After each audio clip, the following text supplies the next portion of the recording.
Hey friends, hope you all are doing well. Today's lesson for Kevin Teaches Music is a tin whistle lesson. Today we're looking at the tune The Swallowtail Jig. It's a great little tune in E minor that you just heard me playing. And hopefully some of you know this tune already, or at least you've heard it. You're familiar with the melody to some extent. Because in today's lesson, we're not looking at teaching the melody per se, but rather I'm going to be showing you cuts, taps, and a couple of variations on the tune. So this lesson is geared for people who have some familiarity with the tune already, but even if you don't, you can use the sheet music that I'm going to include for reference if you're not 100% on the melody. So the first concept I want to go over in this tune is called the tap. And that is a finger motion that is one of the fundamental building blocks of almost all whistle and flute, what we call ornamentation. But I'm going to say right here, you don't want to always think of these motions as being ornaments, because in a lot of cases, they actually form the fundamental way that you articulate notes in Irish tunes. So they're not so much additional techniques, they are actually fundamental to the way you need to play the tunes. So I'll show you what the tap is, and then you'll see why I'm talking about it in that way.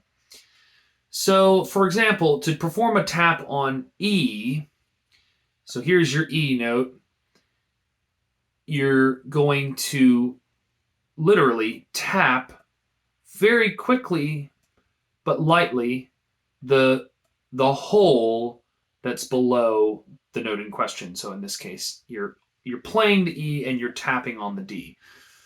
But don't even think of it as being a D, because you don't want to actually hear the pitch of the D. So here's what it should sound like.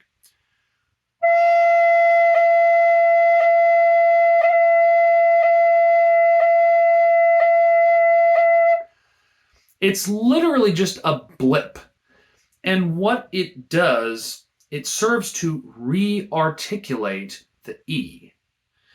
So a tap is a way of articulating or re-articulating a certain pitch on the whistle without tonguing or reiterating the breath in some way. So this technique, as far as I've been told, historically comes from piping technique, because with the pipes, whether it's Highland or Uilleann or any other kind of pipes, you have a steady stream of air coming from the bag. You can't really stop and start the air as you can with your tongue when you're using your actual lungs. So when you're using a bag for a bagpipe, the air is just coming through the pipe constantly. And it's up to your fingers. Your fingers are the only things that can articulate a new note. So if you move your finger to a new pitch, well, the changing of the pitch gives that note definition. But if you're doing the same pitch twice in a row, like E, E, E, well, how are you going to get that to sound da, da, da, instead of just being ah? Well, the answer is that you need some sort of finger motion to give it that articulation, that sharpness. So that technique comes from piping, the taps and cuts that we're going to talk about today. So let's practice a tap on that E. So what you want to do is just take a nice breath and then blow the E, and then practice tapping like so on the D. And don't think about doing it like really quickly a bunch of times in a row rapidly, but each motion should be quick, but then leave some space between each one. So you really imagine a heartbeat monitor in one of those like ER drama shows. Imagine that spike. That's your motion. It's just boop, and then relaxation between. So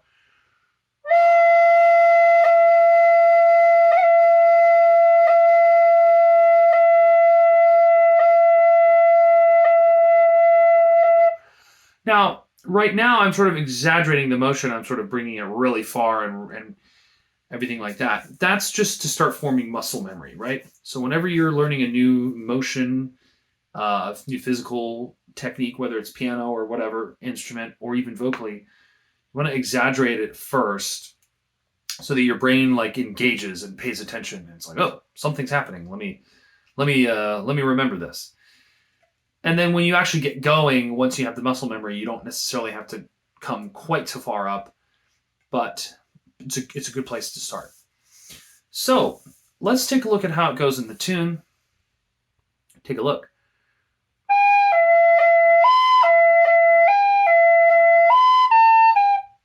So right in that first bit, that's like that E minor triad kind of deal. So you have E, G, E, E, B, E, E, G, E, E. Every time you have that E, E, what you're going to do is tap in between the two. So of the two E's, the first one is just played normally by means of moving the fingers to that. So, and then the second one is the tapped one. So,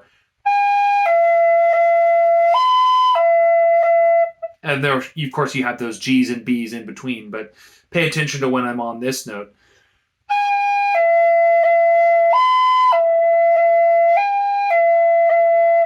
So every time I have those two E's in a row, the first one's normal, the second one is tapped. So that's a good little spot to practice with me. So it'll be G, E, tap, B, E, tap, G, E, tap. Let's do that much. Ready and go.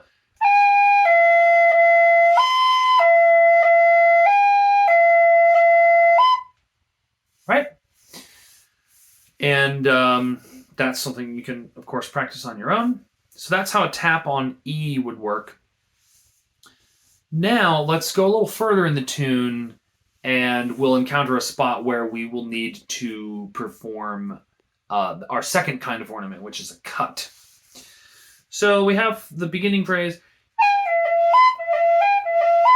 which with our cuts. Now we have, it's a very similar melody, but this time it's going F sharp, D, D, A, D, D. Okay, so if you're on this D and you wanted to do a cut, well, if you flop your pinky finger down here, ain't nothing going to happen because there's no hole down there. So we cannot perform a tap on the note D because there simply is, unless you want to try to reach your finger around the, I can't even do it. Because when I move my pinky over here, it actually moves the other finger off as well. Anyway, that's just silliness. But yeah, so we can't do a tap on D. So we have another ornament called a cut. So the cut consists of, so if you want to cut a D, you've got your D. The cut consists of a quick up and down motion of one of the higher fingers than the lowest one that you're holding down. So if you're playing the D, then a cut could be any one of these fingers, really. Except you don't want to do this one. That one's not going to sound that great. But any of these other ones, especially these three, this one, and this one, those are probably the best for this D. So I'll show you what it sounds like, then we'll discuss it further. So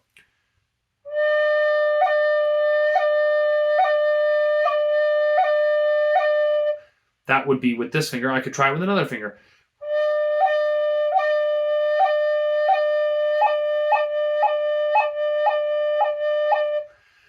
Now the cut has a really cool sound, especially when you're cutting to a pitch that's like quite a few fingers above, because you're going to get a tiny like grace note that's actually quite a bit higher than your note that you're primarily sounding. And it has kind of a wild sound to it because it's something like sort of thing, which is just kind of a neat sound.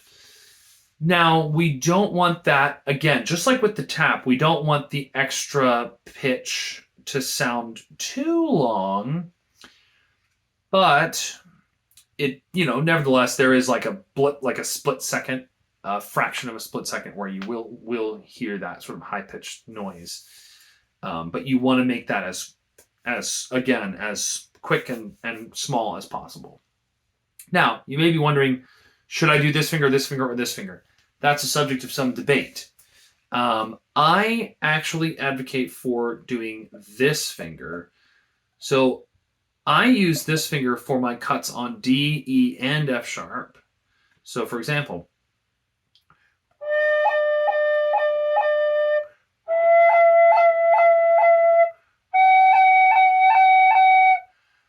I know Mary Bergen, who's another, Mary Bergen, who is a fantastic whistle player, just one of the best in the world.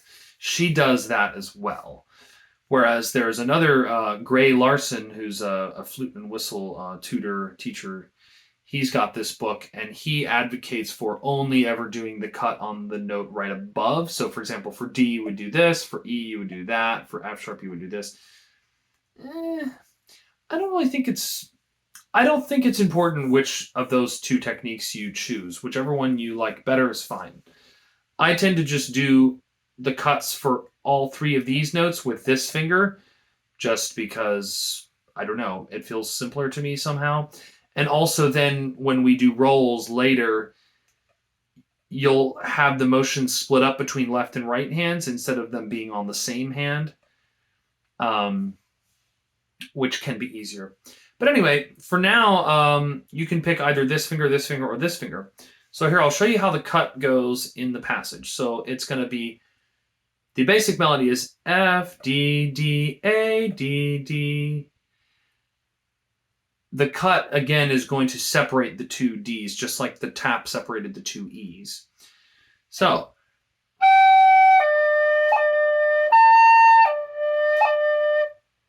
okay, so F, D, cut. A, D, cut. Okay, let's try that together. 1, 2, 3.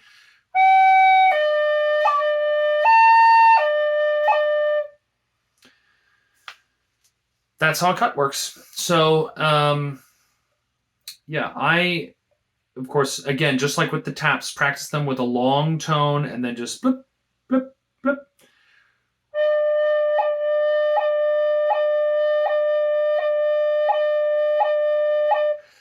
Now, with a tap, we were doing a very big motion with the finger really far away from the whistle.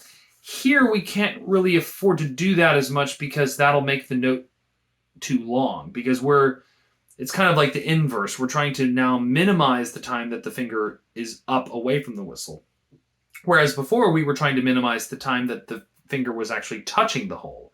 So it's literally the exact reverse of a tap. So we don't really want to lift the finger that high, do we? Just high enough off the whistle that you get a clear blip, blip, blip. So you don't want it to be like a weak, like, for example, let's see if I can do it badly. Wow. Like right there, when I barely lifted it, it gave you that squeaky harmonic. So you do want to make sure it comes all the way off. But other than that, you don't want to lift it too high, otherwise the grace note's going to be too long. So that's taps and cuts for you. So let's see.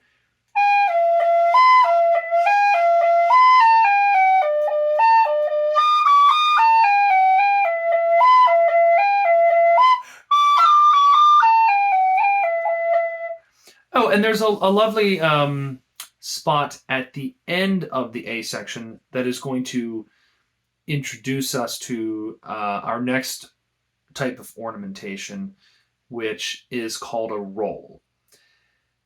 Now, if you've practiced your cuts and taps, then rolls are going to be really easy for you, because it's literally just a cut plus a tap. So both cuts and taps are articulative finger motions that separate two notes. So, for example, earlier we had E, E, or D, D, and those were separated by a cut or a tap. So if you use a cut and a tap, you're separating three notes. The one at the beginning, and then the cut makes the second one, and then the tap makes the third one. So a roll is going to give you a total of three notes. The first one you have to just play normally, the second one you cut, and the third one you tap. So if you try it on E, you're going to play the E, just like normal. Then with the same breath, you're going to cut above. And again, I use this finger. You can use this one if you want, whatever you think is best. And then you're going to tap below. So here's what it. So it's 1, 2, 3. Here it goes. That's the steps. 1, 2, 3. Sorry, that wasn't very clear. 1, 2. That's the cut, and 3 is the tap. So practice it the same way. Get that long tone going with the breath, and then just... Now, if you want to do multiple rolls in a row when you're practicing, what you can do is you can tongue the first note.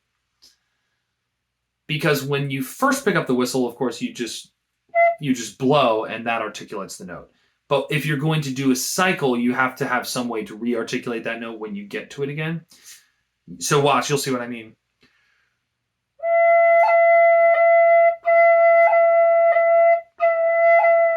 Where I keep moving my head, that's the first note of the triple coming back again every time, and you have to have some way to articulate that note. So a tongue is great for that. So it becomes tongue cut tap, tongue cut tap.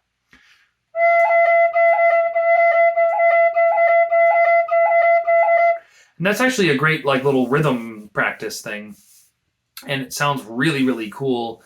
As like an embellishment or a variation. For example, on the B section of this very tune, instead of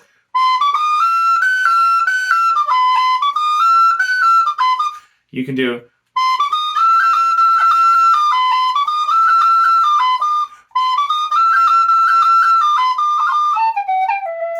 those are all rolls. I'm going tongue cut tap, tongue cut tap, tongue cut tap. That's like a tongue twister, tongue cut tap. Every time you're hearing that bweedly, bweedly, bweedly, that's tongue cut tap. So that's a really cool, super Irish sounding variation, ornamentation type of thing you can do.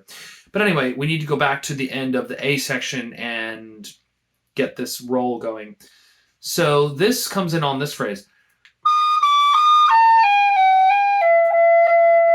There it is at the end.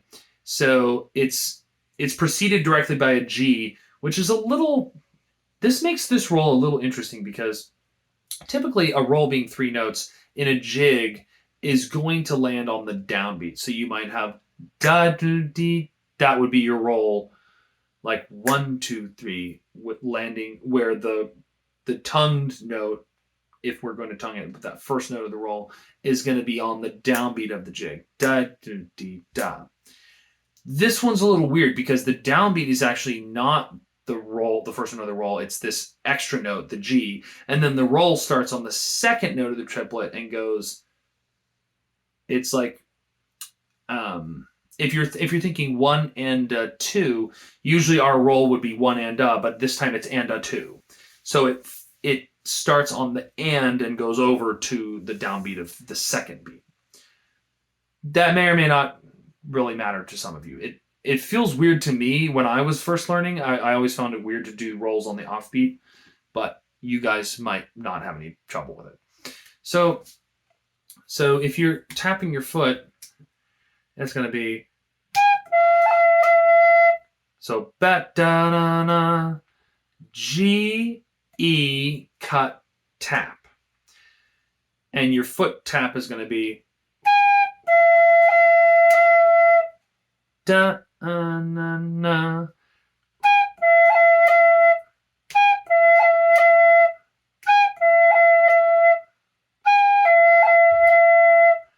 All right, so that's a roll on the offbeat. You could also practice a roll on the downbeat.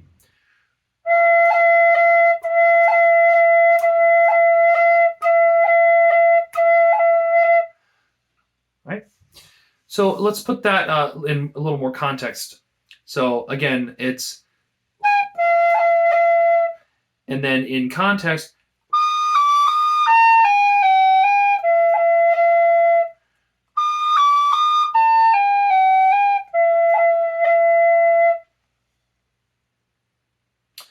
so that is how you do a roll. And it's going to be similar for any other note. The exception being D, because, well, like we said, we don't have a tap for D, so you don't do rolls on D. We'll talk about what we do with that maybe another time. But on E, F sharp, G, A, B. You can't really do it on C sharp. You kind of have to, if you want to do an ornament on C sharp, you kind of have to tongue. And then everything in the second octave. You can do a roll on C natural. It's not very usual, but I do it.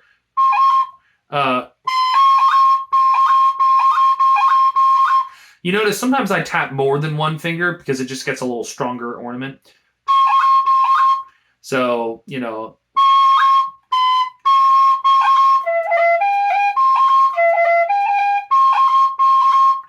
You can do a roll on C. It's a little unusual, but so Swallowtail jig is great for practicing taps, cuts, and rolls. And another great place to put a cut in Swallowtail jig, now in the B section, is every time you get to these high E's.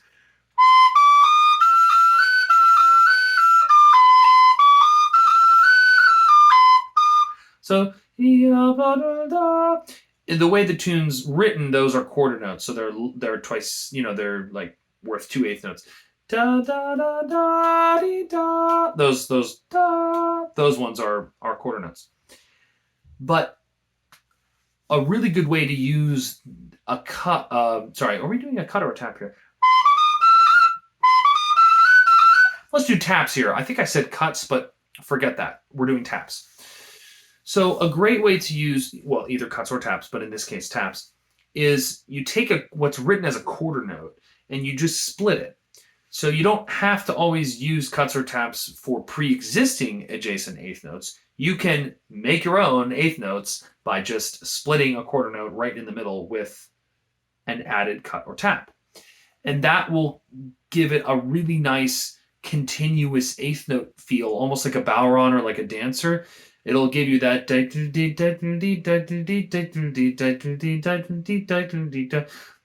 very danceable sort of rhythm. There's nothing wrong with quarter notes, but the Irish style definitely has that eighth note flow to it. So listen to the difference. Here's without the cut or the tap.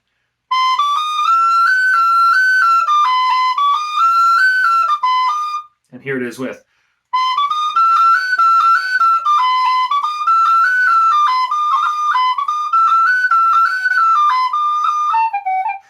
So it just kind of, it adds a little interest. It's got just a little more bounce to it, and it keeps the rhythm going in kind of a cool way. Now, I'll let you guys in on a little secret. I actually do what we might call like a Scotch snap type of rhythm there. Wait, let's see. Yeah. So what I do is, and this is just like a me stylistic thing. I don't really do da da da dee dee da da da dee da da da. That would be evenly placed. Da da da dee dee da do do dee da. I do da da da ba dee ba dee. So what that means is that the tap comes really quickly after the main note instead of being like evenly spaced. So evenly spaced sounds like this.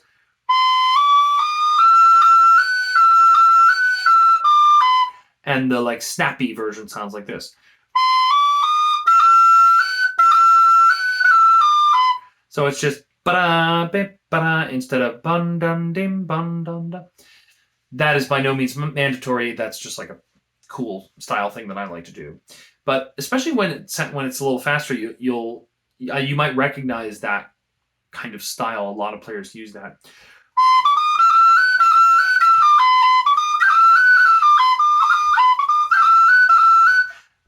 That's a very classic sort of technique to use there.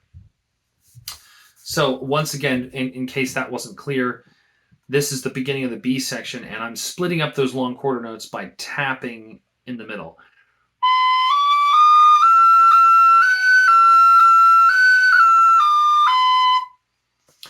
So another great place to use a tap. And then before I let you go, I did want to show you a couple of cool variations on this tune. The first one is back in the A section. So we're going along.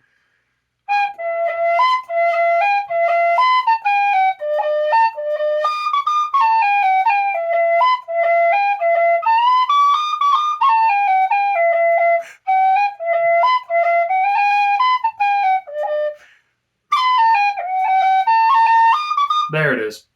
So this variation consists of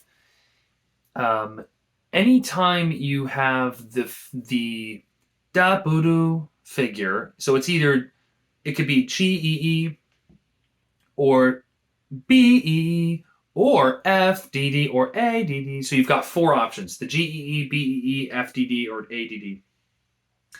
Any of those you can change to a roll on the upper of the two notes in that pair. So for example, if I wanted to, instead of doing G, E, E, I want to do a roll, I do a roll on G. Here's what that sounds like.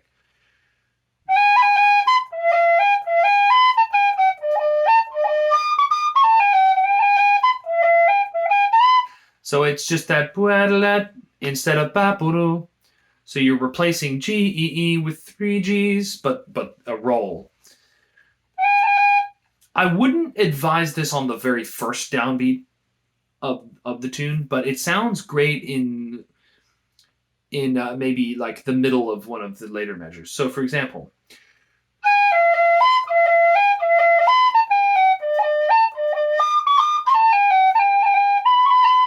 maybe not there. Yeah, that sounds okay. I'm not as huge a fan of it on the G.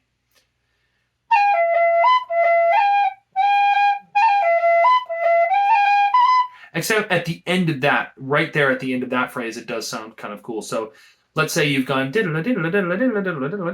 you finished the whole first phrase, now you're on the second phrase. Sorry. Right there, that sounds kind of nice. Instead of going da-bu-du-da, you could go da-da-da-da. And then the other cool place where you can put it on is the F sharp. So here's how that sounds. And I think if you do the F sharp one, you should also do the A one just to, kind of do two in a row. That sort of sounds more consistent. So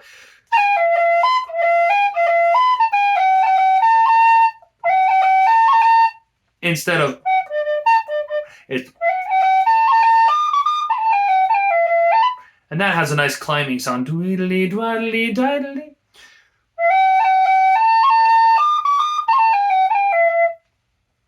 So that's my variation on the first part, and then my variation for the second part. Well, I've got two. One of them I hinted at earlier, which is another roll-based or ornamentation or a variation.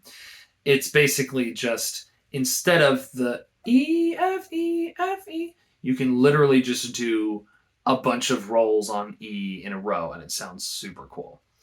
So that E quarter note plus F sharp eighth note, that's equal to 3 eighth notes. And so our roll will fit perfectly in that space. Instead of da-da, we're going to have dweedly. And so what you want to think for each of these is tongue cut, tap, tongue cut, tap. So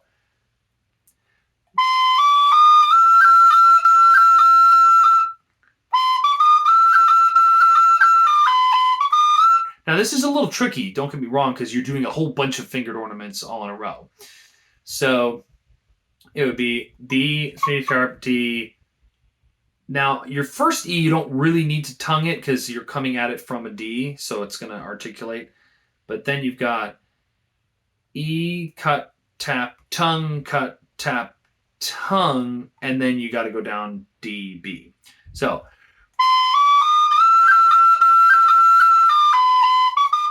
and I guess I don't really like tonguing that last one. I think, let's see.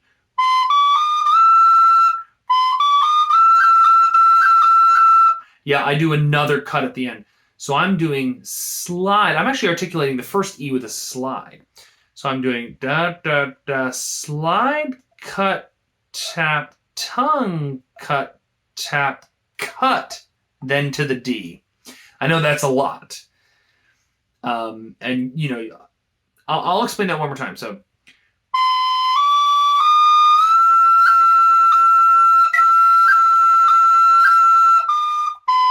and then I'll narrate it again. So B, C sharp, D, slide, cut, tap, tongue, cut, tap, cut, DB. It's basically just a long string of E's that are all articulated in some sort of cool way. So, in context,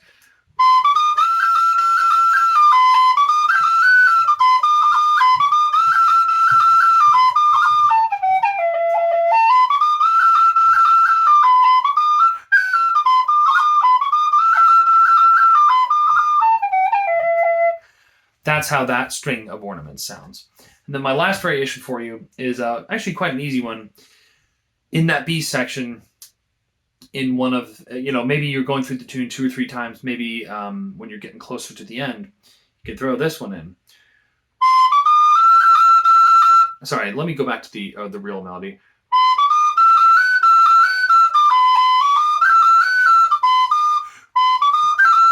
Sorry. No, that wasn't it.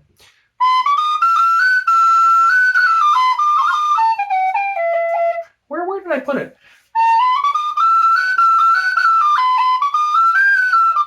That's where it is. So it's at the end of the first phrase of the B section. And that you can do that either on the first time you play the B section or on the repeat. So for example, I'll play the entire B section twice and you'll hear this variation happening both times.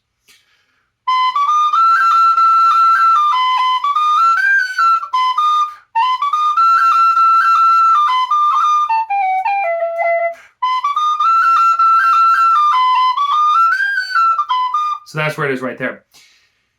So all it is actually surprisingly simple. You're taking the quarter note E that is followed by the F sharp, and you're literally just taking the quarter note E, slicing out half of it, and putting a G in its place. So instead of going E F sharp, it's E G F sharp.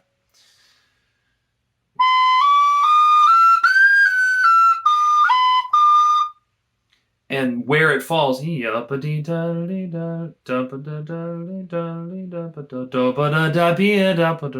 the third measure of the B section. It's right in that third measure.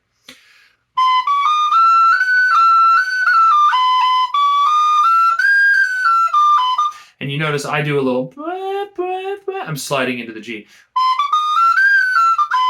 That'll kind of help it sound a little more stylistic. If you just do it sort of bluntly, it'll sound okay, but it sounds a little too straight. So that helps it sound a little more stylistic.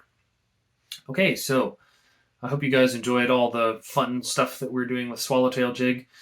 Today we talked about taps, cuts, rolls, and we talked about 3 variations, 2 of which are very much roll based. So this is a very rolly sort of tune, and then the one of them was just that extra, that fun little high G that I just showed you at the end. So please let me know what you think about this tune, or what other tunes you guys would like me to cover, or what techniques you're interested in exploring more, whether that be with tin whistle or with accompaniment or any of the other things that you guys have seen on this channel. So happy practicing, and I'll see you next time.